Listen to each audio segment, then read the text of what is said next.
Bismillahirrahmanirrahim. Assalamualaikum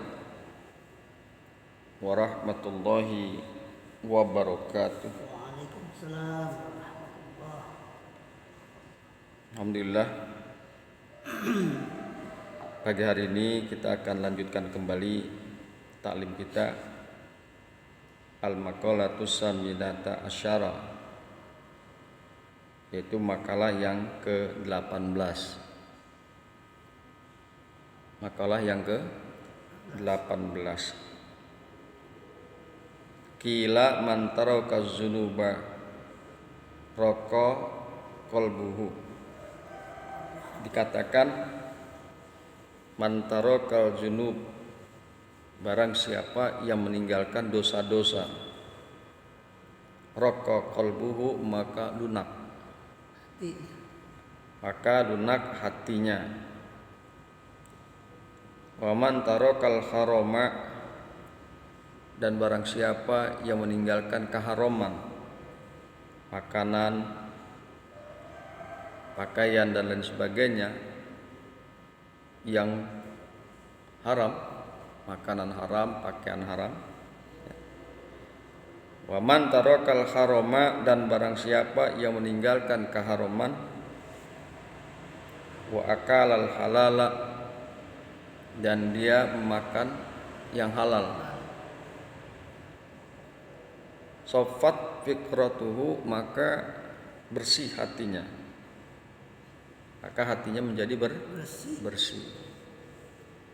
Nah, kita kalau ingin mendapatkan hati yang bersih, pikiran yang bersih, ya, sofat fikratuhu, kalau ingin mendapatkan pikiran yang bersih, hati yang lunak, ya, yang dapat menerima nasihat dan khusyuk kepada nasihat, maka kita perlu meninggalkan keharaman dan harus memakan yang halal, maka akan kita dapatkan bersih pikirannya bersih. Kemarin kita sudah bahas dengan kondisi yang demikian, maka kita dapat memahami tentang keesaan Allah, tentang kekuasaan Allah, dan tentang ilmunya Allah. Dan kemarin kita sudah sempat bahas berkaitan dengan masalah kejadian manusia.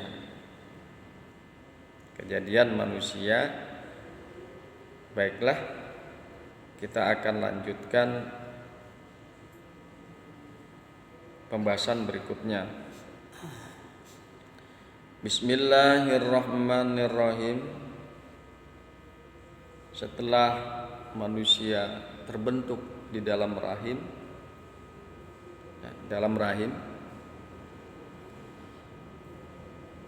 berbentuk janin, summa sahalal khuruja lil janini min batni ummihi. Kemudian Allah memudahkan keluar bagi janin.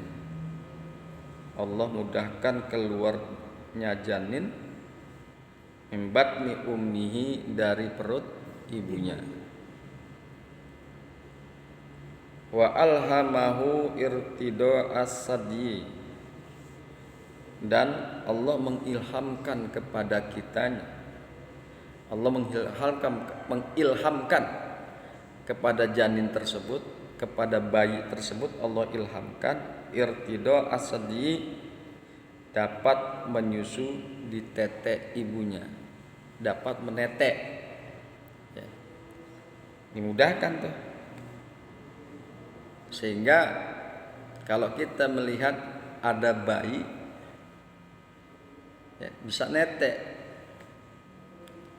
itu karena ilham dari Allah, bukan karena emaknya ngajarin atau bapaknya si bayi ngajarin, bukan. Ya, anak masih segede kutu, orang Betawi bilang baru juga 2 bulan bisa netek. Kita ngomong juga belum tentu tuh bayi ngerti. Ngerti. Kita kasih tahu juga belum tentu tuh bayi ngerti. Tapi bisa netek, ya Kong. Iya. Tapi bisa netek. Nah, artinya bahwa si bayi diberikan ilham oleh Allah sehingga dia bisa netek, menyusu pada tete ibunya. Wa ja'alahu fi awwalil amri bila asnanin, dan Allah menjadikannya pada awal perkara, pada awal kejadiannya, bila asnanin, dengan tanpa gigi. Jadi kejadiannya itu yang pertama dia nggak punya gigi, itu bayi, itu janin nggak punya gigi. Summa ambata lahul asnana, kemudian Allah tumbuhkan, kemudian tumbuh baginya, Allah tumbuhkan untuknya gigi-gigi. Nah ini kalau kita bilang namanya gigi seri, gigi susu. Ya kalau di dalam janin dikasih gigi ya habis digarotin. Ya, jadi Allah tumbuhkan gigi.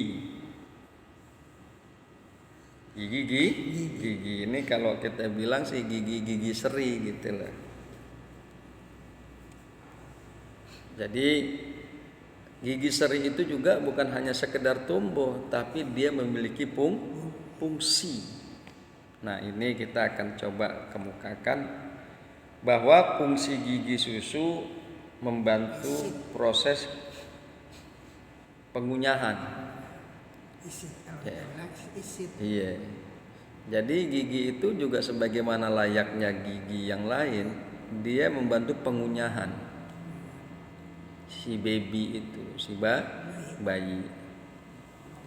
Kemudian gigi susu atau gigi seri membantu dalam pengucapan huruf fonasi dengan benar. Jadi giginya itu membantu dia bisa mengucapkan kata, mengucapkan huruf dengan benar. Sama gigi yang tumbuh pada orang dewasa juga begitu. Coba kalau giginya sempurna, dia bisa ngomong dengan sempurna. Kalau giginya ompong udah ngos. Dia bisa mengucapkan kata-kata dan huruf yang keluar bisa sempurna. Nah, banyak kita lihat orang tua yang giginya ompong, susah ngomong. Ya, karena apa? Keluar dari mulutnya kata-kata atau huruf yang tidak sempurna. Kenapa? Gara-gara giginya ompong. Jadi sama tuh fungsi gigi susu ya atau gigi seri membantu dalam pengucapan huruf bagi si baby, si bayi, si janin. Ya, bagi si bayi. Kemudian gigi susu membantu dalam perkembangan dan pertumbuhan wajah. Ya. Pertumbuhan wajah-wajah anak. Jika gigi susu tidak dirawat, bahkan hampir rata dengan gusi,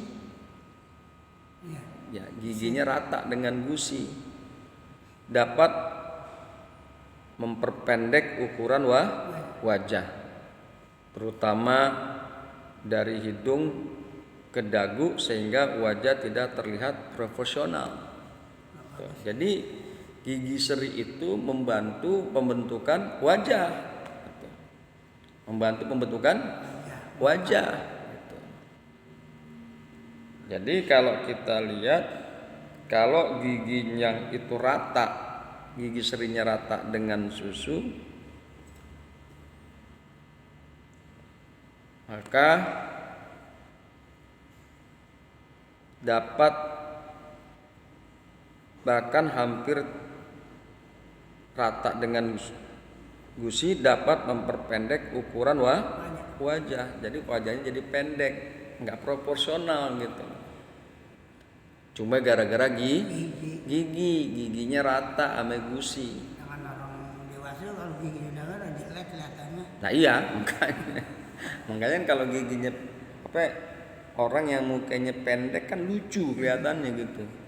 Padahal cuma gara-gara gigi seri atau gigi susu.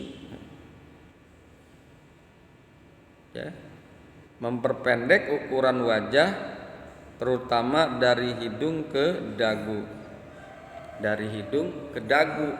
Pendek itu. Kalau kita lihat ada tuh yang begitu tuh. Banyak. Ada anak yang dari dagu ke hidung pendek. Enggak normal. Dempes kan. Nggak normal tuh dari hidung ke dagu pendek, kan lucu melihatnya. Makanya dikemukakan bentuk yang demikian tidak proporsional. Nah, jadi gigi itu dirawat juga dari sejak dini, dari sejak gigi seri atau gigi susu.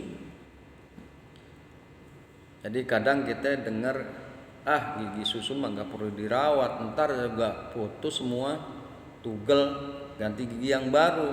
Nah justru dengan gigi seri itu khawatir gara-gara gigi susu ternyata menghasilkan wajah yang tidak proporsional, perlulah kita rawat agar wajah kita proporsional. Kalau wajah nggak proporsional kan nanti sampai tua, tetap aja wajahnya tidak proporsional. Kenapa kok nggak proporsional? Gara-gara gigi susu. Nah, perlulah kita rawat tuh gigi dari sejak dini. Kemudian gigi susu membantu mencegah kebiasaan buruk kebiasaan buruk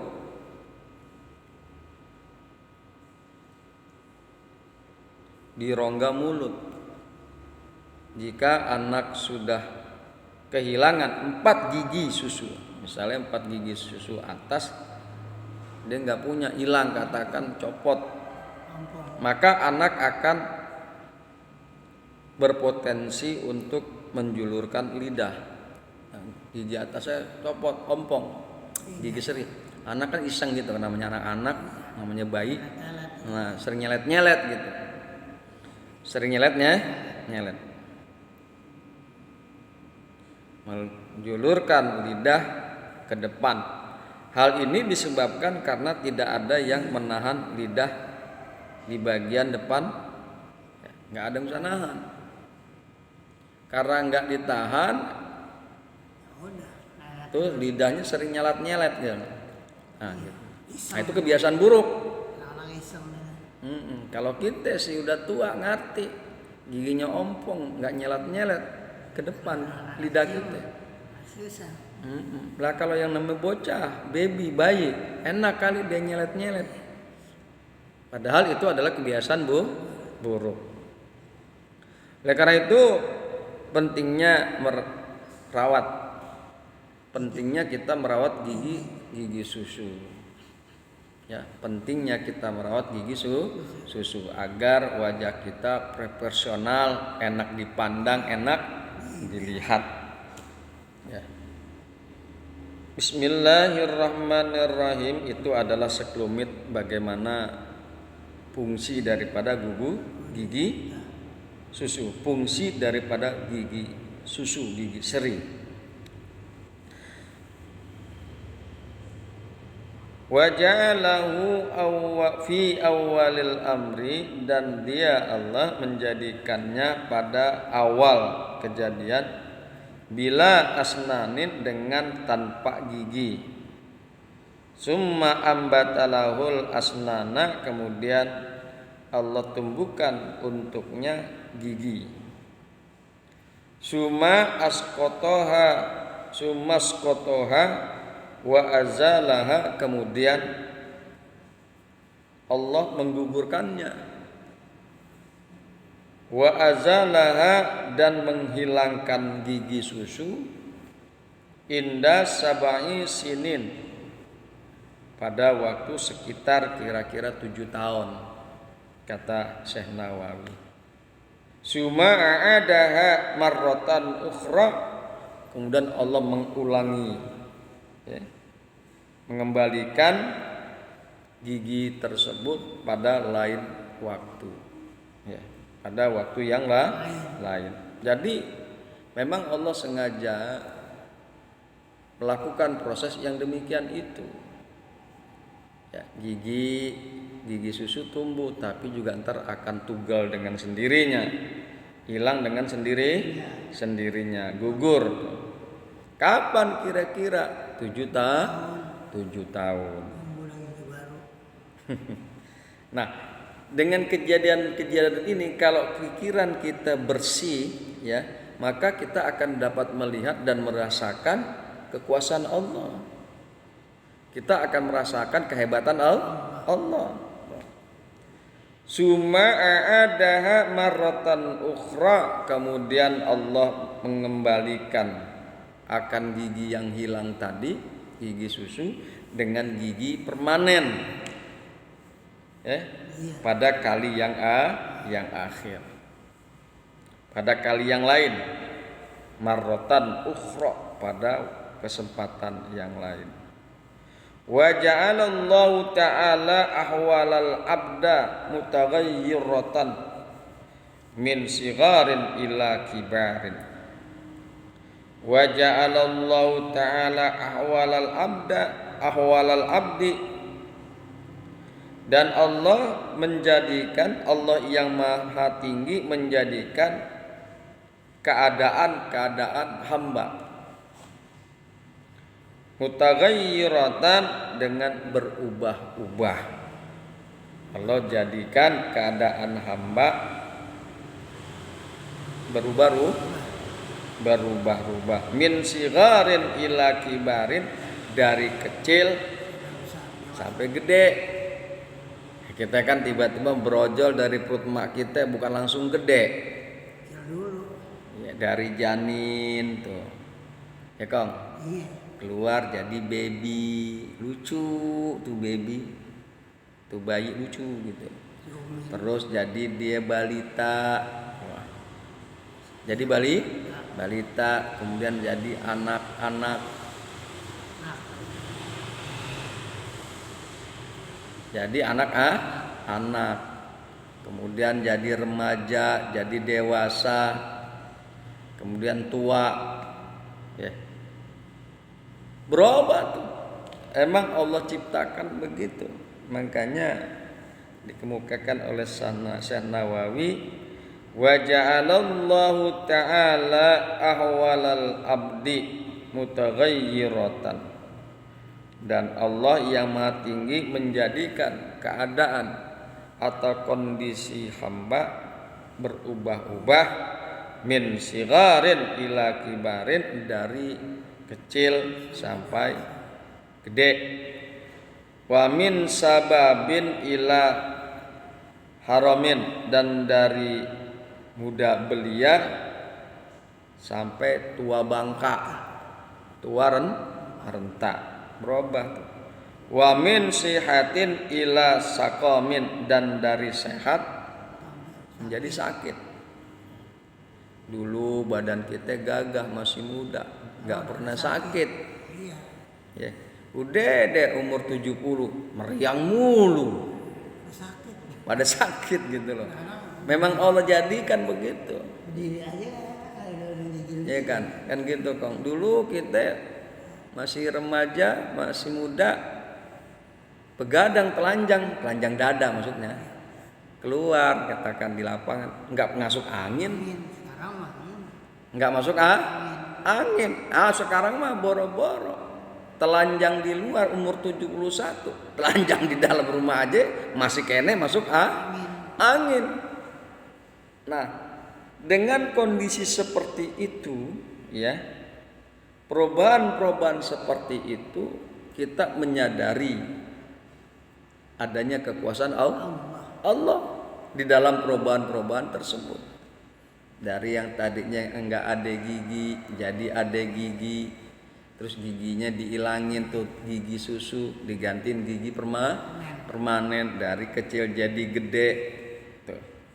Dari muda belia sampai tua renta tuh perubahan, ya, dari keadaan sehat menjadi sakit. Nah, kalau kita mempunyai pikiran yang bersih, maka kita akan merasakan kekuasaan Allah di dalamnya.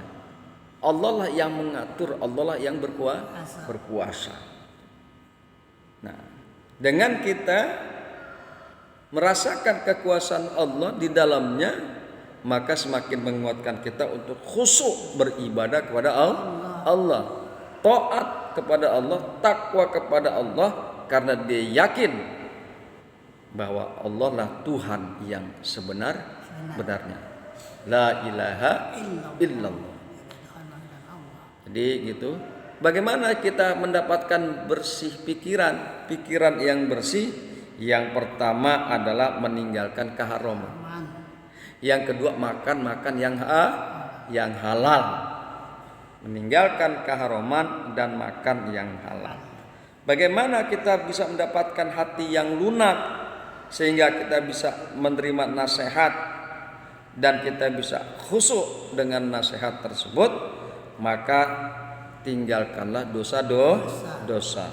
Raqqa qalbuhu, maka lunak hatinya.